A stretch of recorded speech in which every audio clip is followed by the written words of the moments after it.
Mesdames et messieurs, bonsoir et bienvenue pour le bulletin d'information de ce dimanche. Une tournée de l'actualité que nous démarrons au point E. Ce dimanche, un homme s'est écroulé du haut d'un immeuble. L'immeuble en tant que tel se situe pas loin du rond-point Abdou Aziz ici à Dabar. Comme vous pouvez le voir sur ces images, le jeune homme de nationalité burkinabé a chuté du cinquième étage de cet immeuble en construction.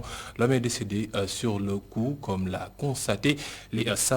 constaté plutôt les sapeurs-pompiers arrivés sur place.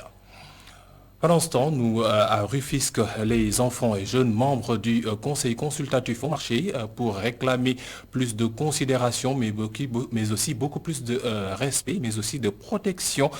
Tout ceci fait suite au décès ou bien au meurtre de la jeune Anta Ndiaye à Bargny. Ces jeunes veulent que la prochaine législature adopte un code de l'enfant, un code qui, pour eux, pourrait leur permettre d'être beaucoup plus pris en compte, mais aussi beaucoup plus protégés par la société. Nous écoutons nous écoutons une de leurs porte-parole qui a qui s'est adressée aux journalistes qui étaient sur place, parmi eux Babacar Seck.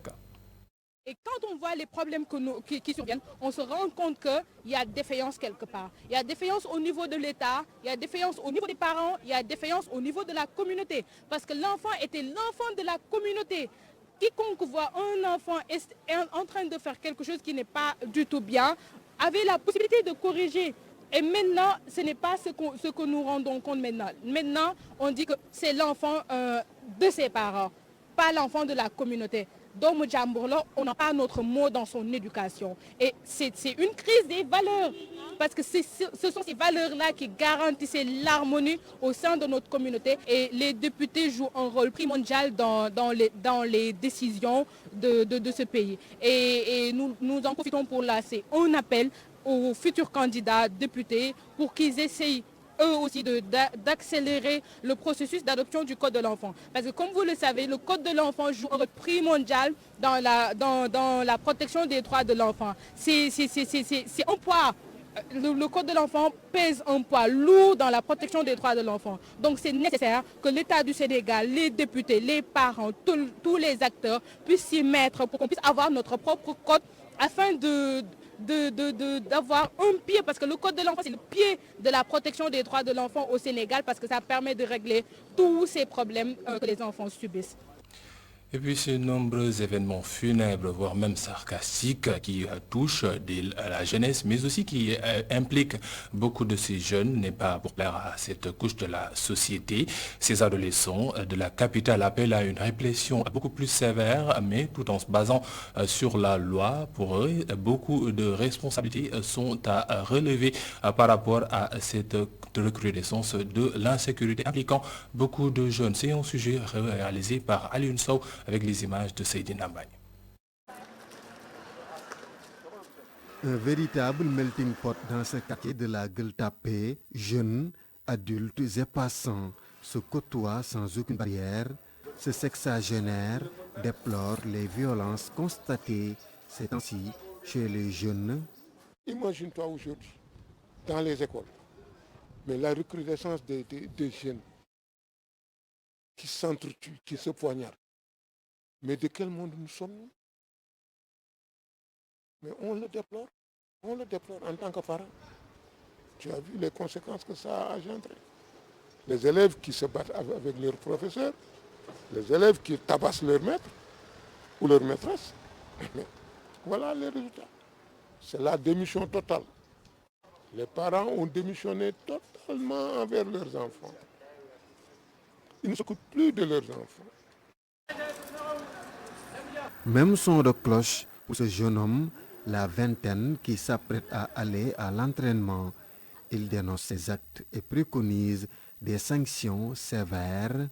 Le gars qui a tué son ami sur les trucs de fou, on sait, c'est du diable, quoi, en quelque sorte. Parce que moi, ce que je ne peux pas concevoir, en quelque sorte, on tue un ami à cause des blabla.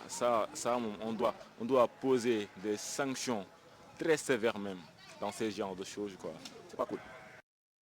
Ces violences interpellent la responsabilité de tous, Selon cette dame à l'arrêt bus, responsabilité, c'est partagé.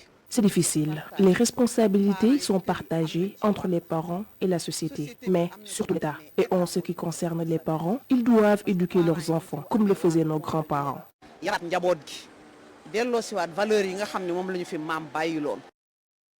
Des agressions, des meurtres et des bagarres qui virent au drame sont le quotidien des jeunes ces temps-ci. Nos interlocuteurs déplorent et interpellent à plus de responsabilités avec des sanctions sévères. Parlons politique à présent. La limitation du mandat présidentiel est un frein pour l'accomplissement des projets du chef de l'État. C'est en tout cas ce qu'a semblé vouloir dire le président Macky Sall lors de sa dernière sortie médiatique. Une problématique que Thérèse Faye Diouf, administrateur général de la FONGIP, semble bien comprendre. La responsable de l'APR était l'invitée du jury du dimanche avec Mamoudi Ibrahim et il s'y est expliqué. Si vous voulez mon opinion personnelle, je vous le dis tout de suite. Et j'ai eu à le dire ailleurs, je ne m'en cache pas. Je suis jeune sénégalaise, citoyenne, avant d'être, en tout cas, militant d'un parti politique en Alliance pour la République. Aujourd'hui, je dis carrément, si le président Macky Sall veut un troisième mandat, je ferai partie des personnes qui vont travailler à la victoire du président Macky Sall en 2024. Oui. Maintenant, ce qu'il a dit tout à l'heure, j'étais dans la salle quand il le disait. Il ne le disait pas pour le Sénégal, mais il parlait des procédures de levée des fonds et de certaines stratégies au niveau de la géopolitique mondiale. Comment l'Afrique est presque mise au second plan. Ce qui fait que, par exemple, pour construire même des routes ou pour lever des fonds, etc., les durées que ça prend, avec les 5 ans de durée, ça risque d'être compliqué pour certains gouvernements. Avec un changement de régime tous les 5 ans. Avec un changement de régime tous les 5 ans. En tout cas, moi, Thérèse, je ne sais pas ce que le président dit. Je ne peux pas dire ce que... Mais moi, Thérèse, je pense que l'essentiel, c'est la volonté de la population. Si la population décide 2 ans ou 5 ans, ou 2 mandats, ou 3 mandats, l'essentiel que l'organisation de l'élection se fasse de façon démocratique. La gestion du FONGIP était aussi au cœur des débats dans les échanges du JDD. L'administrateur général du fonds donne des assurances, des chiffres même pour parler de la résilience mais aussi de la relance de l'économie nationale. Thérèse Faye Diouf révèle qu'une enveloppe de 500 milliards de francs CFA, dont 50% de garanties du FONGIP sont disponibles pour financer des secteurs de l'économie nationale tels que l'agriculture entre autres. La synthèse de cet entretien entre Thérèse Faye Diouf et Mamoudi Ibrahim nous est faite par Abdourahmane Ly. Le FONGIP a permis de préserver plus de 13 000 emplois malgré l'impact économique de la crise Covid. L'administrateur général qui donne l'information ajoute qu'à l'heure de la relance, la mobilisation de 300 milliards est augurée pour accompagner le secteur privé national qui investit dans les secteurs prioritaires. Ces secteurs prioritaires, c'est l'agriculture, comme vous le savez, la pisciculture, l'industrie pharmaceutique, mais surtout le numérique pour accompagner les startups. Même vous qui êtes dans les médias, je pense que le numérique, ça embrasse un peu du tout. Donc ça, c'est les secteurs prioritaires qui créent le plus d'emplois. Le FONGIP accompagne ces secteurs à hauteur à peu près de 70% de garantie maximum. Autre chose qui semble avoir atteint son maximum, le nombre d'agents à la poste qui met l'État dans une situation inconfortable.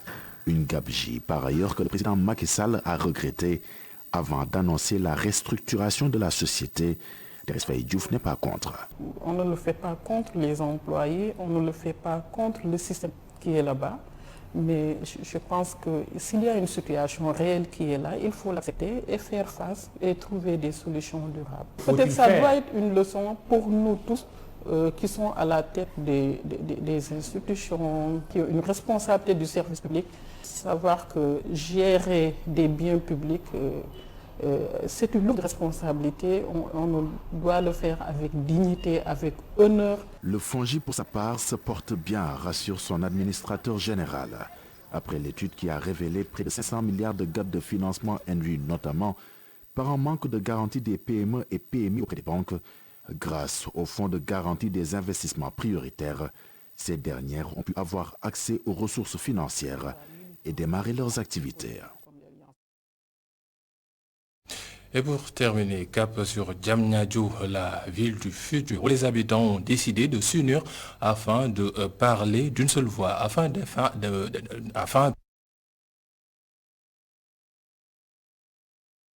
la zone était en assemblée générale ce week-end. Une chose, ce qu'ils voulaient, c'était acter leur union, mais aussi faire en sorte que pour la prochaine revendication, deux choses soient au devant de la scène, les problèmes liés aux limites administratives de Diamniadio, mais aussi l'accès des populations aux fonciers. Babacar Sey qui était là-bas.